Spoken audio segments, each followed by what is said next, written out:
Olá, eu sou o Bruno Costa e no nosso encontro de hoje, no nosso grupo de psicanálise e desenvolvimento infantil, um grupo terapêutico onde pais e mães se encontram para falar de seus desafios, não somente pais, mas também interessados no desenvolvimento de crianças e adolescentes e educação de filhos, nós nos encontramos para falar dos desafios do desenvolvimento à luz da psicanálise.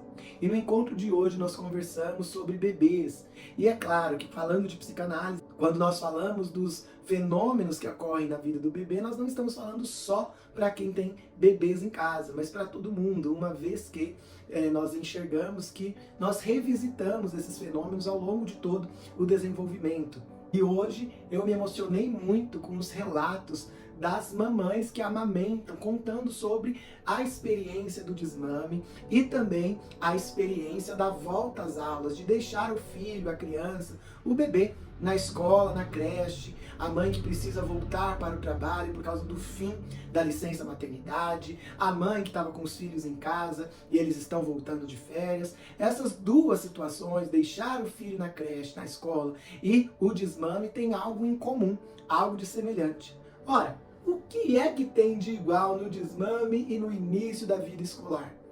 Em ambas as situações, nós estamos falando da separação, separar-se, distanciar-se. Estamos falando do processo de luto.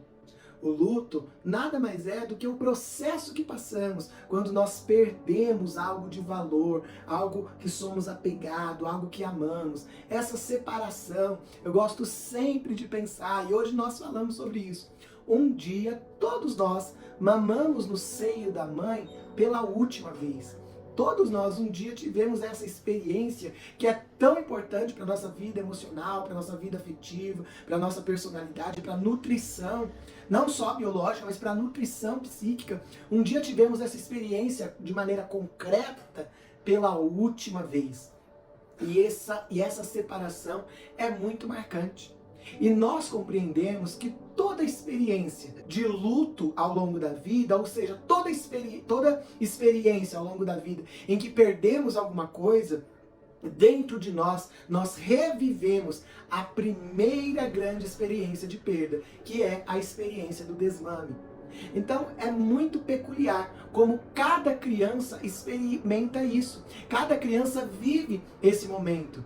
Há crianças que parece, pelo menos aparentemente, é muito tranquilo. Ela se separa, troca o seio por outro objeto e normal. A criança que sofre muito mais e quase que não deixa a mãe desmamar. E entre essa criança que parece que não liga e essa criança que sofre como se estivesse arrancando um pedaço dela, nós temos muitas possibilidades de vivência, de experimentar esse fato, esse momento da vida da separação. E essa forma de cada um viver isso ali quando bebê, nós percebemos o quanto isso demonstra a personalidade de cada um, de aceitar ou não a perda do objeto. Quando nós falamos de psicanálise, nós falamos de investimento libidinal. O que é isso, investimento libidinal? É para onde o seu amor vai, para onde a sua energia está voltada para receber amor e afeto, cuidado, proteção, e também esse apego para dar amor, afeto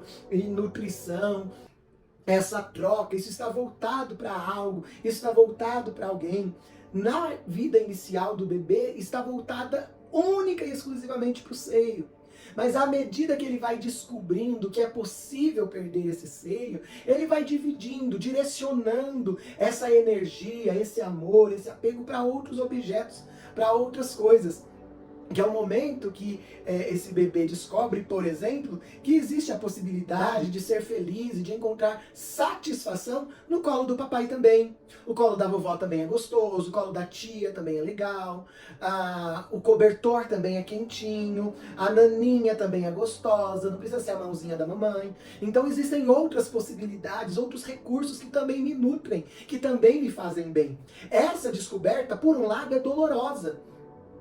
Essa descoberta é muito importante para o bebê e ele faz uso disso para se desprender da mãe. E esse se desprender da mãe ocorre justamente pelo medo de perdê-la. Porque é como se ele pensasse, na verdade ele sente, mas traduzindo para pensamento seria algo parecido com: essa mãe é tudo para mim. Esse seio é minha vida. mas ele vai embora às vezes. Se um dia ele não voltar mais, aí eu vou morrer, porque ele é a minha vida. Então a minha vida não pode depender só dele. Deixa eu aqui dividir essa energia toda investida só nesse seio para outros lugares. Porque no início, para o bebê, só existe ele. O seio é um prolongamento do seu corpo. Depois, só existe ele e o seio. Depois ele descobre que esse seio não é só seio, é uma mamãe. Mas depois ele descobre, e ele se angustia com essa descoberta, que além dessa mãe existe todo um universo. Tem outras coisas e pessoas. É doloroso por um lado, porque ele descobre que a mamãe tem outros interesses além dele. Mas é importante porque ele descobre a possibilidade de investir a sua energia, o seu amor, em outras coisas. Para caso ele perca esse objeto tão bom, ele consiga fruir, gozar, satisfazer com outras coisas, além da mamãe. Então, quando o bebê começa a buscar outros interesses, ou começa a se divertir, se acalmar no colo do papai, não é porque ele está abandonando a mãe, muito pelo contrário. É um sinal de que ele realmente gosta e precisa da mãe. Tanto que ele morre de medo de perdê-la. E por morrer de medo de perdê-la, ele busca outros objetos.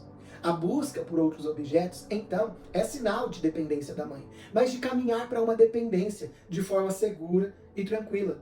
É aqui que a gente percebe também a relação de tudo isso com a volta às aulas ou o início na vida escolar, na creche. Que esse bebê vai se angustiar, vai sofrer, porque vai sofrer o luto de se separar da mamãe.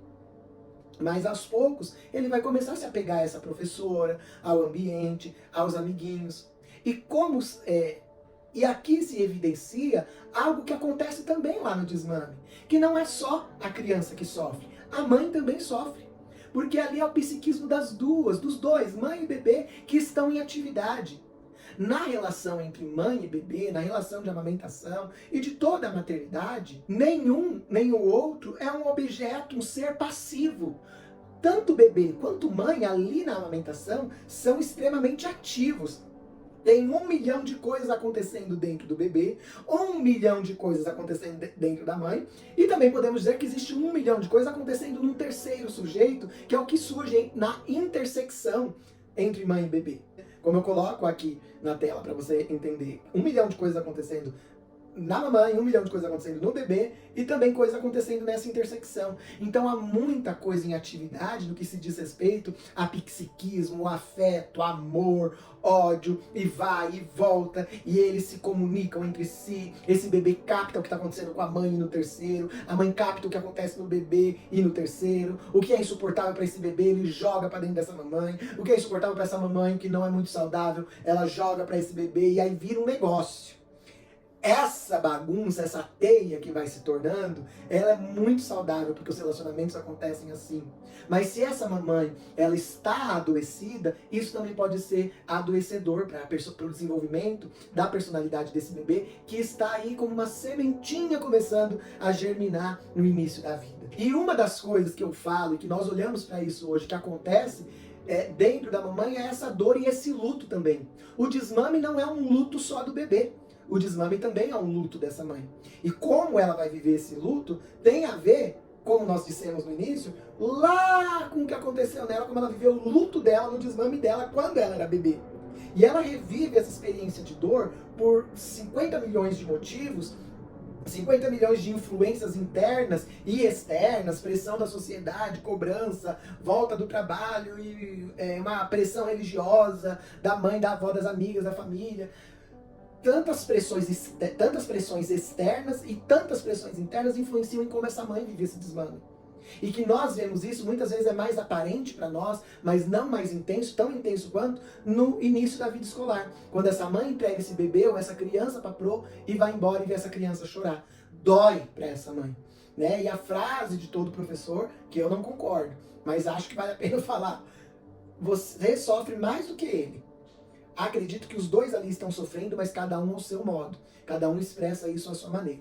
Mas eu falo que é importante falar porque essa professora precisa acalmar essa mãe, de uma certa forma. Não é verdade? Então a mãe também sofre, e sofre muito, ao desmamar, ao deixar esse bebê na escola. Ela experiencia esse luto.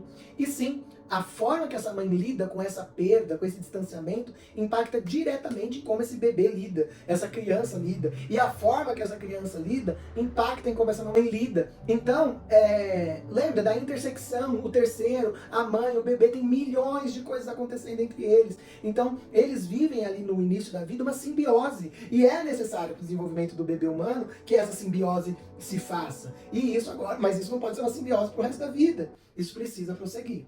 Por fim, uma outra coisa que a gente ouve muito nesse início de vida escolar dos professores, e não somente nisso, mas vó fala isso, a tia fala isso, a pro da escola fala isso, o papai fala isso, muita gente fala isso pra mãe.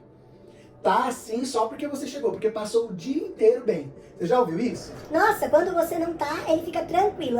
Você saiu, parou de chorar. Você chegou, começou a chorar. A última vez que ele chorou foi quando você tava aqui, porque sem você ele fica ótimo. Aí a mamãe se pergunta o quê? Ou outras pessoas falam pra ela: tô mimando demais essa criança.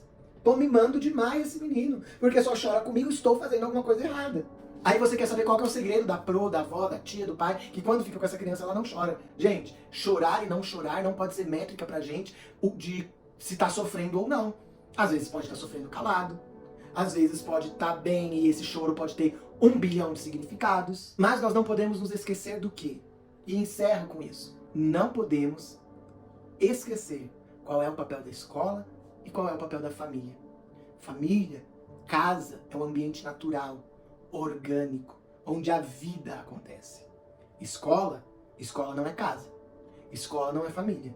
E é um ambiente artificial. É sociedade. Para viver em sociedade a gente precisa reprimir um monte de coisa para boa convivência. E a escola ensina isso pra gente. É um ambiente artificial, não é vivo, não é orgânico. Por mais que a escola tente, no frigir dos ovos, é igual a história que você ouve na sua empresa. Aqui nós somos uma família. Não é. E escola também não é ambiente familiar. Na casa, a criança é quem ela é. Então, no final das contas, sempre olhe para isso. Se estão falando que ele fica bem na escola e com você ele não fica, se ele chora na sua frente, é porque provavelmente ele se sente seguro para chorar. É a mesma coisa. Você está na sua empresa e você briga com uma colega, um chefe comete um assédio moral, te humilha na frente dos outros, enfim. Você vem aquela vontade de chorar e você segura. Chega em casa, você desaba. Talvez seu filho faça a mesma coisa. Segura na escola. Porque ele não está num ambiente seguro. Ele está num ambiente onde pedem para ele ficar quieto. Num ambiente onde é vergonhoso chorar. Num ambiente em que ele precisa segurar as pontas. E talvez quando ele está com você, ele sente que ele pode desabar. Então, nesse momento de volta às aulas, ou nesse momento de desmame, não perca de vista que você e seu filho estão vivendo muitas coisas ao mesmo tempo. Então, acalme-se. Se você deseja participar do meu grupo, entre aqui em contato comigo, o link está na descrição, pra gente conversar e eu te incluir nesse grupo, que acontece às terças-feiras, de maneira quinzenal, das 19h30 às 21 horas, online. Espero você!